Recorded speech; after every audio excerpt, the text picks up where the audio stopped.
The life of an entrepreneur, a private practice owner. This is not for the timid, not for the meek.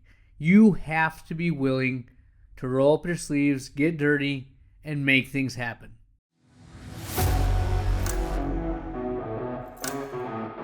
All my friends, the Ultimate OD Podcast. We have the roller coaster ride of private practice optometry, a potpourri episode, if you will. A lot of things I'm going through and experiencing, how my mentality is making me stronger, keeping my staff motivated, and overcoming the obstacles. We have the closing thought of the episode. This is the Ultimate OD Podcast. Here we go.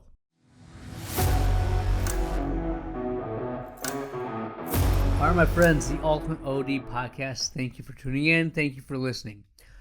Special shout out to one of my Ultimate ODs out there, Eric Ablett. Has some health things going on right now, but he's going to come out better than ever in this, and just want him to know, if he's listening to this, Charlotte, if you're listening to this, we're thinking and praying for you guys that everything heals up quickly, get back to the lanes and start spinning those dials, growing that practice, man.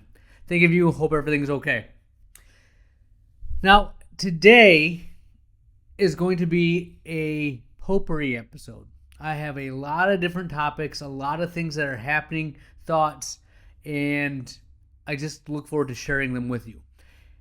Every topic I believe you can learn something from. I believe every topic I could make into an actual episode. But right now I have a lot going on and I just want to put that out there. So, the life of an entrepreneur, a private practice owner. This is not for the timid, not for the meek. You have to be willing to roll up your sleeves, get dirty, and make things happen. Adapt and adjust. You're going to have a roller coaster of times where things are good, things are not as good. Things might actually be downright bad, but you will overcome. Okay? So let me tell you a story about what is happening with my new phones. We are going to a new phone system, VoIP, voice over internet phone or something like that. But great because it allows my virtual assistants to have access to our phone number. Going to help a lot of things. It's what everyone's doing right now. It's dependent on the internet, which has me a little worried, but is what it is, right? So we ported the numbers last Friday. Now, when you port a number, you take your number that you have. My number is 616-895-2020. And you take it from the phone company and you port it to whatever the new internet phone system, right? We did that on Friday. We closed at noon, did it at 1. And then,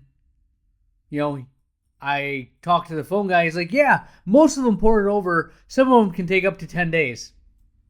I'm like, what? Up to 10 days? Yeah, most of them are pretty quick, but a few can take a little longer. Well, the phone company in Allendale was the last to go. So I have new phones that are internet-based, and I have the old phones. If you call from like a cell phone, Verizon, T-Mobile, whatever your carrier, Sprint, it would go to the new phones. But if you called from the old phone company, it goes to the other phone. So now I'm operating with the new phones that have 8 lines, mind you. The old phone had 3, 8 telephone lines. All 8 can be ringing at one time. I do not have the staff to answer 8 phone lines. We have the old phone line that can also ring. We're a little short on staff. So I had to navigate that throughout the day. My staff is looking at me like, what do we do? I'm like, do the best you can.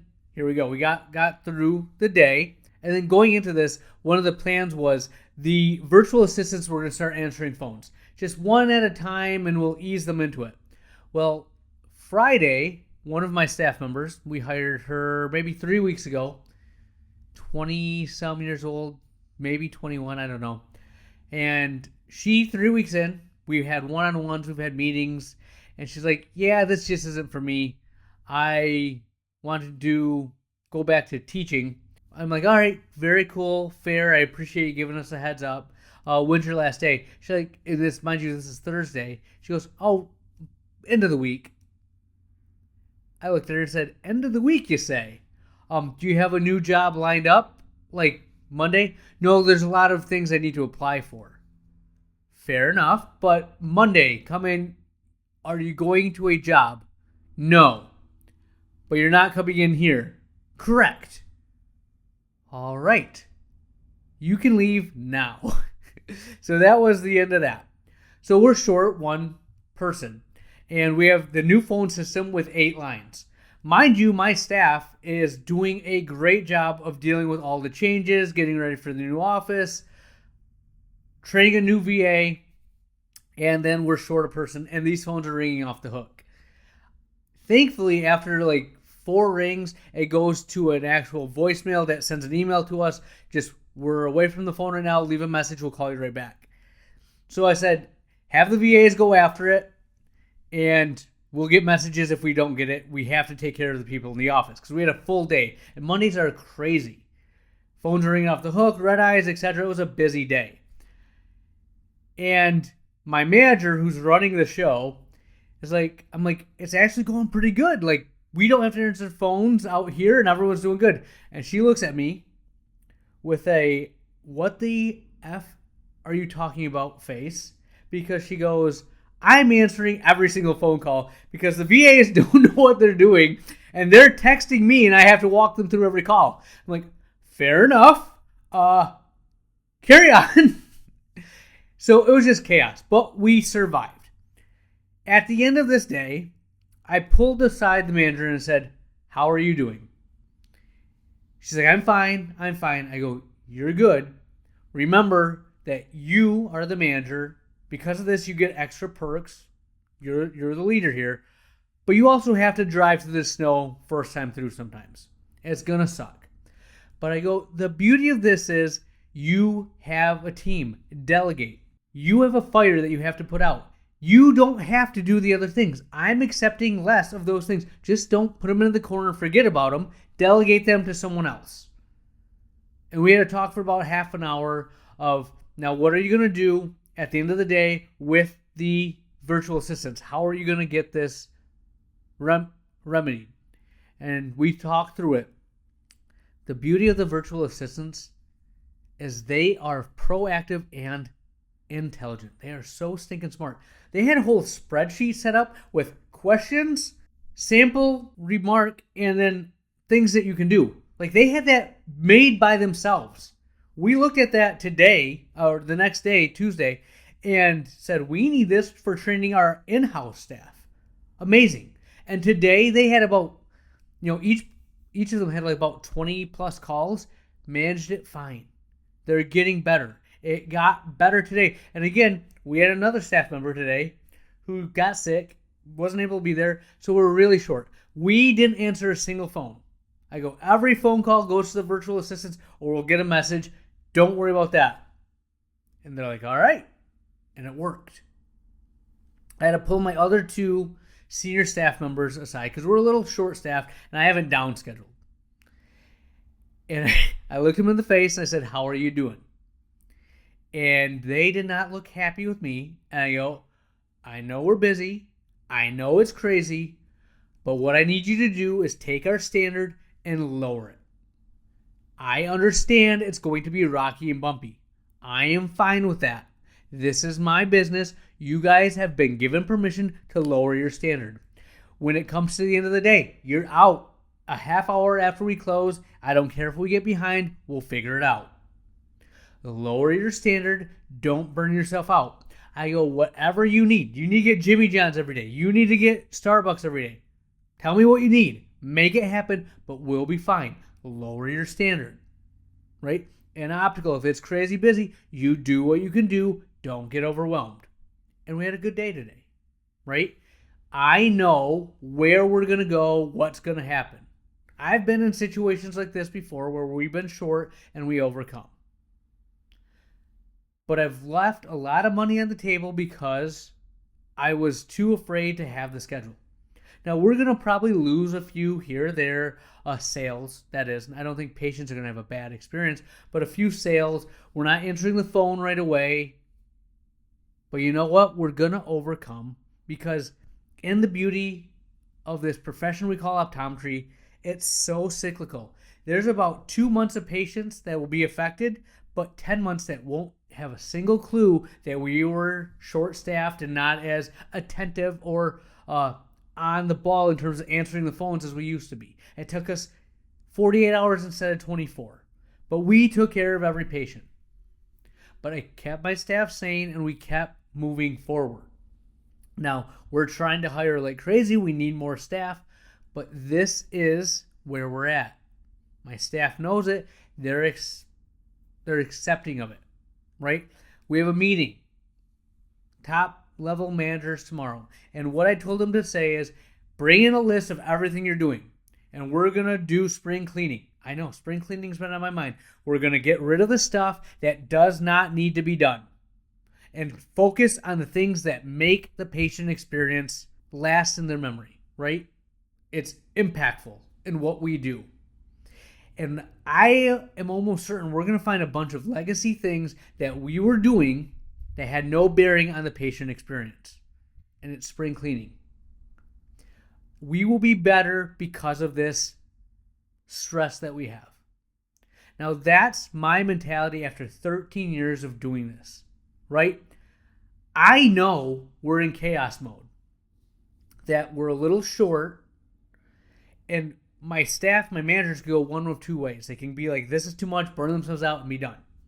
Or I can tell them, do what you can do. Don't let it wear you down. And we'll be better for it. We're going to get more staff. I'm hiring more virtual assistants. It's going to be okay.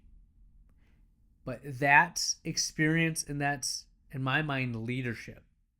Okay? That's what makes me love this profession and good at it. Because a lot of people will be sitting in their chair. Mind you, I did do this for a little bit this evening. And just staring blankly at a wall, wondering what the crap happened. How did we get to this point? How could we be at a point where we're overstaffed to now that we're like 3 short of where we want to be? Right? And it's just the nature of the business. It happens. But the beauty of this is I've expedited my virtual assistants. I've seen what they can do, and I'm going to give them more and more.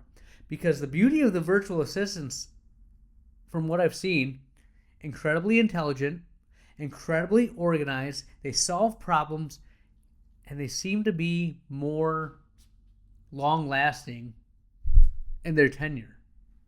Right? All wins. I'm going to maximize every ounce of energy and effort that I can get from them. As many things as we can do virtually, we will do. Right? And the beauty, I got a taste of it. Granted, if we had more of a staff, a full staff, not everyone gone, it would have been even better. But the ability to not answer phone and literally focus on the people in the office. It's amazing. I've heard about it. I've read about it. I've seen other people talk about it. But today I experienced it. And it was glorious. So that's awesome, right? That's part 1. All right, potpourri. Next thing. New office. All right. This is coming fast. We are about 6 weeks away from moving. Dilemmas that I have right now. We're going to move. I was going to try and do it rushed, do it over a weekend, and then go hit the ground running. I have realized I have my own worst enemy, and that, again, we're going to have to move some people, but we're going to close for a week. Move like over the course of 4 days, get everyone in the office, get everything where we need to be, do some run-throughs, get things figured out, and hit the ground running. 1 week to make everything go smoothly and not have my staff lose their minds, right? I've realized that I can handle a lot more stress, maybe because it's organized for me, but they need more structure, right? So we're going to do that. All the last minute things that we're getting figured out, coordinating equipment, coordinating delivery of X, Y, or Z, getting window treatments, tints to the windows.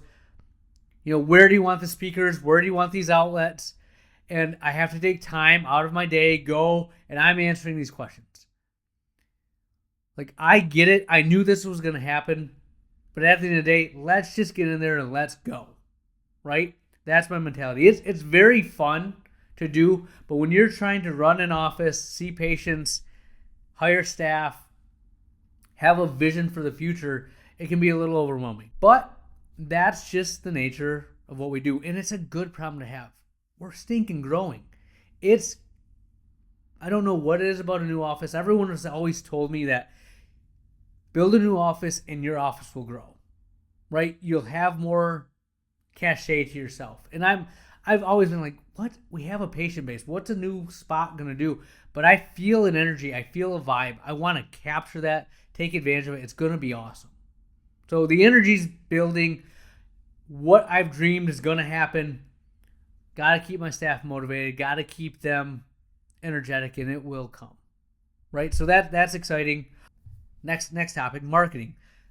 I put, probably $6,000 into a 2.5 month endeavor to try to build the dry eye clinic, and honestly, complete dud. Fell on our face. I don't think we got one single appointment out of $7,000 of effort, right? Like, not a single appointment. I don't think we talked to 10 people, right? We got a bunch of leads that were not hot leads. It was a disaster. But again, I look at that, I'm like, I'm trying, right? $7,000, yes. In this time of moving and buying things and building out an office, probably could have been used, but I'm taking my shots. We'll get that money back. But if it would have hit, it would have been awesome, right? That's what I'm looking for. I'm trying to make the next move. I know to get to the next level, to do what I want to do, I got to keep pushing forward. And I'm not getting complacent. I'm not lazy. I'm still going after it, right? Another mentality for you guys. If you're running a private practice, it never stops, right? You could say, hey, you built this office, 6 lanes, 3,500 square feet, 2 to 3 doctors in there. You've made it, man. You're doing it. Yeah, until you get complacent and someone comes in and takes a piece of your pie.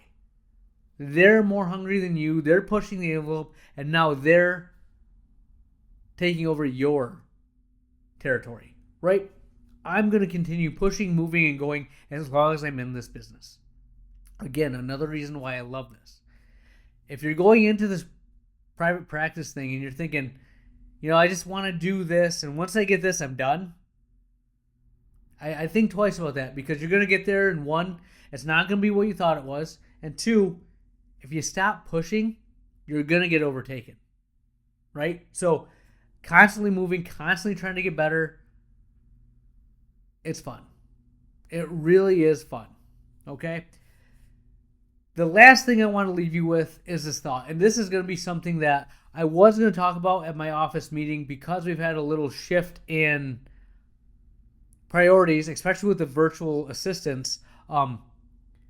The office meeting is going to be more a recap of scheduling rules, things to help the virtual assistants. I want them to get as much attention and help as they can. But when we have our next training for the staff, the big thing I want to teach them is the difference between a painkiller and a vitamin, right? People want painkillers. That's what sells. Vitamins are good in theory, but no one is buying the vitamin the majority of the time. There's a few people, myself included, that love supplements, love just that protective, maybe 1% better health, whatever it can do. But if you have a headache, you want an answer, right? If you're selling a painkiller, you're selling a solution. If you're selling a vitamin, you're asking them to trust you and invest in the future. When it comes to monetary purchases or neuromarketing, emotional buying, vitamins are not it. Painkillers are where it's at. So from scheduling to optical to supplements, I need my staff to present it in a painkiller method, not a vitamin method. Again, there's ways to do that. I need to get them there and train them. But that will be an episode for another podcast. Okay? So a little potpourri, a little insight into the world I'm living in, things that I know you're going through. Tell me some of the crazy stuff happening at your office. Hear this, my fellow ODs, ultimate ODs, if you will, and know you're not alone. The crazy is happening everywhere around you, but what makes you great is some people relish it, embrace it, and just live for this stuff. And other people want to curl up in a ball, quit, and go back to corporate optometry, working for someone where they leave it at the office at the end of the day, and staffing issues never affect them. Designing an office doesn't affect them. Inventory doesn't affect them. Those are the cold, timid souls that are not in the arena doing battle. Do not be one of those cold, timid souls. Be the ultimate OD that you are. I'll have more for you next week. Where has the time gone? We are to the closing thought of the episode, and in honor of the chaos, of the crazy life that we live, this one's for you, my friends. Today's lesson: no matter your age, you'll always wish you started younger. But today is the youngest you'll ever be again. Think about that and read it again. No matter your age, you will always wish you started younger. But today is the youngest you'll ever be again. Do it now. Don't wait. No right time. Make your move. That's what I got for you. Dr. Lily out.